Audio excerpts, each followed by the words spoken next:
Pewa nusu saa nizungumze, na kwa kweli naomba niseme kwamba nusu saa kwa mada kama niliokuwa nataka kuzungumzia haitatosha. Na kwa maana hiyo basi nimedhani kwamba ni vyema nikatoa testimony, nikatoa ushuhuda, nikawatia moyo na nikawaambia kila ambacho mimi naamini kimenisaidia. Kwa sababu ninachofahamu ni kwamba kanuni ni zile zile. Kanuni za mafanikio ni zile zile. Kwamba utafute wazo sahihi, utengeneze mpango sahihi, utekeleze mpango wako, uwe na marafiki sahihi, ujifunze kila siku. Ni zile zile. Mtu ataandika kitabu hiki kwa jina jingine, lakini ukisoma ndani ni yale yale. Wale ambao wameshasoma vitabu vya mafanikio vimeandikwa na watu waliofanikiwa, utakuta almost mambo yale yale yanazungumzwa. Kwa hiyo mkiwa na wazungumzaji wengi, mnaweza mkajikuta mnasikiliza kitu kile kile asubuhi mpaka jioni. Kwanza mimi niwapongeze kwa utumishi wenu. Utumishi wenu kwa taifa langu. Hakuna mtu anaweza ka underestimate kile ambacho mmekifanya. Na niseme kwamba asiweko mtu kati yenu anatakiwa kujisikia vibaya. Asiwepo. Usijaribu kujisikia vibaya. Wewe bado ni yule yule, special creation. Mungu alikuumba,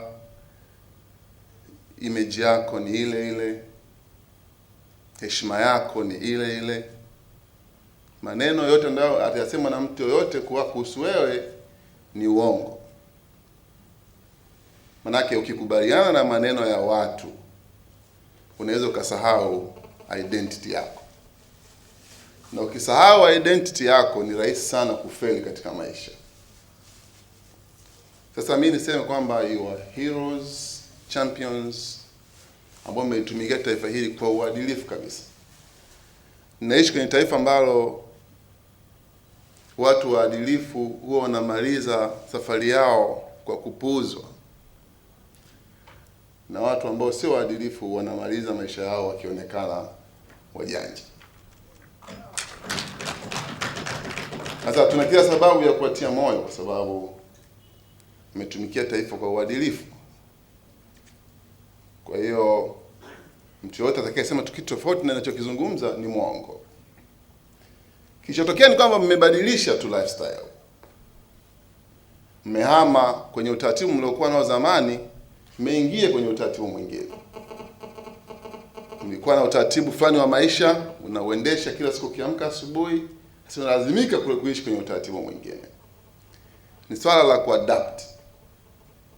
Kukubali kwamba mambo yamebadilika, alafu na adapt lifestyle nyingine iliyokuja. Hivyo nyinyi mtalazimika kuchange na kuadapt mazingira mtakayokutana nayo. Lakini kikubwa ni kwamba you are still the same person with the same image, the same reputation and the same identity. Kwa sababu kama ukikubaliana na kila ambacho watu watazungumza kuhusu Mwakalebela hatafanikiwa maisha yake yote yanabaki. Ataendelea kushuka na kudeteriorate. Wajibu wetu sisi na wajibu wangu mimi nilokuja kusema hapa ni kwamba bado una nafasi ya kufanya vizuri. Hata kama umeondoka ofisini kama mkuu wa wilaya, bado una nafasi ya kuendesha gari zuri. Bado una nafasi ya kupeleka watoto kwenye shule nzuri. Una nafasi ya kula vizuri, kuvaa vizuri. Mkwasa una nafasi ya kunukia vizuri. Kwa sababu hakuna sababu baada ya kutoka pale ndio sasa usinukie tena. Ndio maana watu tunakufundisha mambo watu haya, kwa sababu tunataka uendelee kunukia vizuri, kuvaa suti zako nzuri, na heshima yako endelee kubaki ile ile. Naitwa Shigongo kama mmevyoambiwa. Background yangu kila mtu anaielewa. Bahati nzuri watu wengi sana nimewaona, tunafahamiana, na kwa kweli nimejaribu kuwa wazi sana kwenye maisha yangu. Mama Afsa pale ananifahamu kwa sababu nishakwenda kwake mara nyingi kufundisha watu. Kuzungumza na watu imekuwa sehemu ya maisha yangu. Karibu kila wiki nazungumza kwenye sehemu mbalimbali na watu kushare uzoefu wangu wa maisha. Yale niloyafanya mimi ndugu yenu kutoka kwenye kuwa darasa la 7 mpaka kuweza kumiliki kampuni ninazozimiliki leo.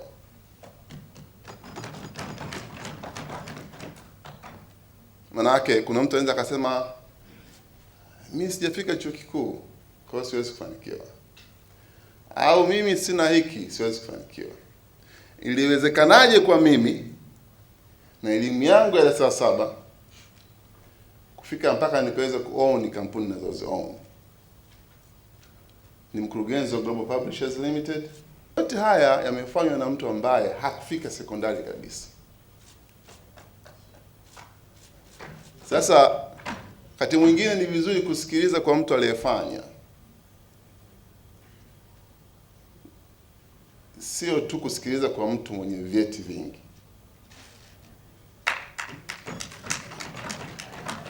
Na siyasemi haya ku despise education, no.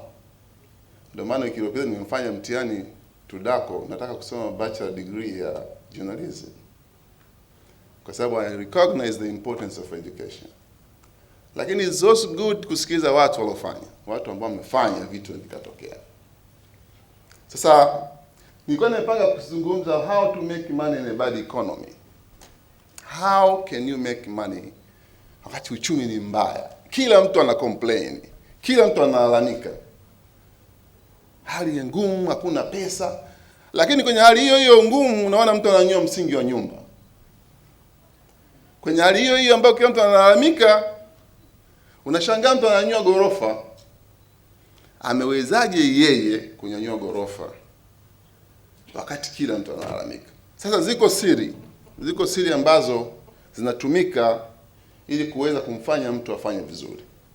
Hayo ndio mambo nilikuwa nimepanga kuzungumza na nyinyi, hasa kwa sababu ninajua situation ambayo mnaweza kuwa baadhi yenu mnaipitia mentally, psychologically, kufikiria mko worried na wasiwasi, kitatokea nini, maisha yatakuwaje. Mama yangu mtima hapo kikao anasema Mungu wangu si mimi itakuwa. Nataka nikwambie mama, hakuna kibali kitakachotokea. Yaani wewe cha kwanza kubali. Kubali. Lazima uanze kwanza na kukubali. Don't what? Don't panic. Mamtima, kuanzia leo wewe sio DC. Don't panic. Haya mambo yanatokea kwa kila mtu. Wewe sio mtu wa kwanza kufiwa. Wewe sio mtu wa kwanza kufukuzwa kazi. Wewe sio mtu wa kwanza kustaafu. Don't panic. Kwa sababu panic yoyote ile inasababisha kupunguza uwezo wa akili kufanya kazi. Ukipaniki tu, hata kama hapa sasa hivi ukiwaka moto hapa ndani, umewaka moto, tukipaniki hatutaona mlango. Ngapi wanakubaliana na mimi? Yaani naweza nikalazimisha kupitia hapa kwa sababu nimefanya nini? Nimepanic. Na wasihi mama zangu, na wasihi wadogo zangu, kaka zangu, wazazi walioko hapa, msipanic. Tulieni. Tulieni kwanza, tulia. Ukitulia utaona tu mlango. The moment ukitulia utaona mlango. Hapa nimesema bad economy is not good news. Kuambiwa kwamba ulikuwa DC umestafishwa au kupata nafasi tena ni habari nzuri ni mbaya? Habari mbaya. Hapana, tuseme ukweli. It's bad news. Bad news tend to cause internal disturbance. Habari yote mbaya na kudisturb kwa ndani. Once a human being is internally disturbed, mtu yote akiwa amekuwa disturbed ndani, dalili zake huonekana kwenye matendo yake. Kwa hiyo sijiruhusu kabisa kupanic, maana utakuwa disturbed, na ukiwa disturbed ndani matendo yako yatakuwa disturbed. Uwezo wako wa kufikiri utakuwa disturbed. Kwa cha kwanza mimi ambacho huwa nakutana nacho, nikiwa disturbed kwanza huwa natulia. Kwa hiyo tunahitaji kutulia kabla tujafanya maamuzi. Hakuna wakati sahihi na wakati mbaya wa kufanikiwa. Unajua hofu nyingine ni kwamba unaweza kusema sasa mimi sasa hivi na miaka kadhaa, nguvu zangu, yako mwanzo kusema nguvu zangu zimekwisha. Wangapi wameshawaza hivyo? Yaani if you can be honest, kwamba sasa umri wangu umekwenda. Nguvu zangu sasa ndio zimekwisha. Sasa hivi ndio naambiwa sasa hakuna kazi, nitafanya nini? Wangapi wameshawaza hicho kitu? Mama, hakuna wakati sahihi na wakati mbaya wa kufanikiwa. Kila wakati ni sahihi. Mtu mmoja, mnafahamu KFC, mgahawa KFC pale. Yule mwenye KFC aliyeanzisha KFC alifanya kazi mpaka akiwa ameajiriwa mpaka miaka 65. Hapa alipostaafu akasema mimi nitafanya nini na uzee wangu huu? Akiwa babu, lakini akiwa jeshini alikuwa anajua kukaanga kuku.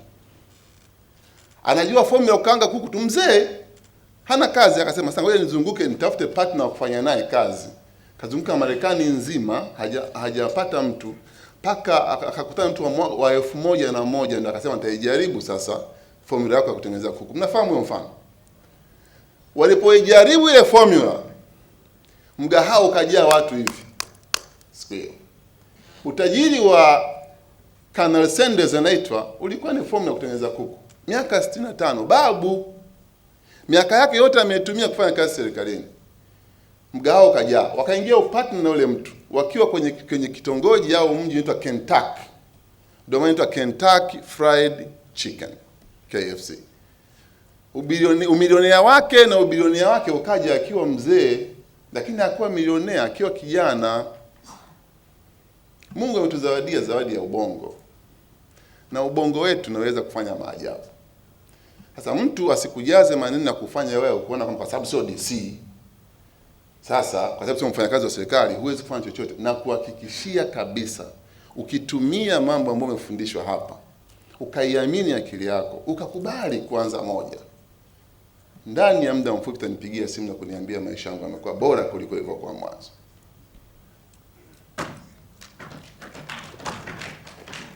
Nilipofeda saa 7 nililia, nilisikitika, nikasema Mungu wangu, nimefeda 7 wenzangu wamefaulu.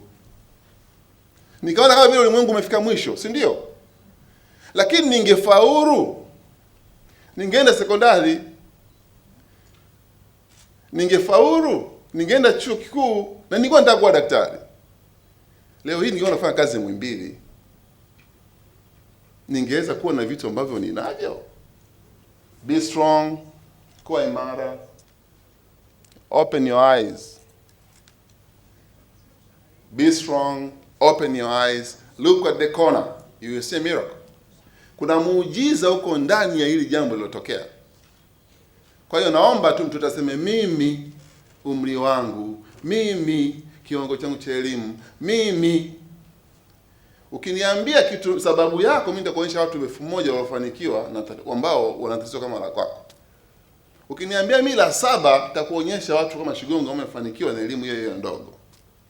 Ukiniambia kipofu, nitakuonyesha mtu aliyefanikiwa akiwa kipofu ambaye ni naibu waziri wa wa sheria kama sikosei. Naibu katibu mkuu Wizara ya Katiba na Sheria. Asiyeona, si ndio? Every reason, every excuse ulionayo, kuna mtu amefanikiwa kwenye jambo hilo. Nataka kuwatia moyo leo. Haya mambo yanawezekana. Nataka niwahakikishieni kwamba kama mkifuata kanuni, kama mkikubali, na kama mkijiona kama nyinyi bado ni wale uwezo ule na nguvu ile na mko tayari kuanza mwanzo, ndani ya muda mfupi maisha yenu yatabadilika. Mtakuwa watu wale, maisha yale. Ila yoyote yule kati yenu atakayekubali kunyong'onyea na kuwa mnyonge, hataki kutoka, hataki kujificha ndani, hataki kutokutana na watu, maisha yake yatakuwa mabaya, guarantee. Toka nje, kutana na watu, jichanganye na watu. Wakati wewe unajichanganya na ma-DC na wafanya kazi wa serikali, sasa anza kujichanganya na wafuga kuku. Mzee hapa amenifurahisha kama yeye anashinda kwenye banda la kuku na kuku wake. Kubali. Kwangu mimi ilikuwa rahisi kwa sababu sikuwa na elimu kubwa, kwa hiyo mimi I didn't care. Kwa sababu kitu kingine ambacho changamoto kubwa nitakayokuwa nayo, ukiendelea kutaka ku maintain mwaka status yako ile ya DC, itakuwa shida kidogo. Nataka nikwambie ukweli, wewe rafiki yangu. Kitu pekee kuhusu wewe ni kwamba na udisi wako tunaandaga matamasha za live. Uongo kweli?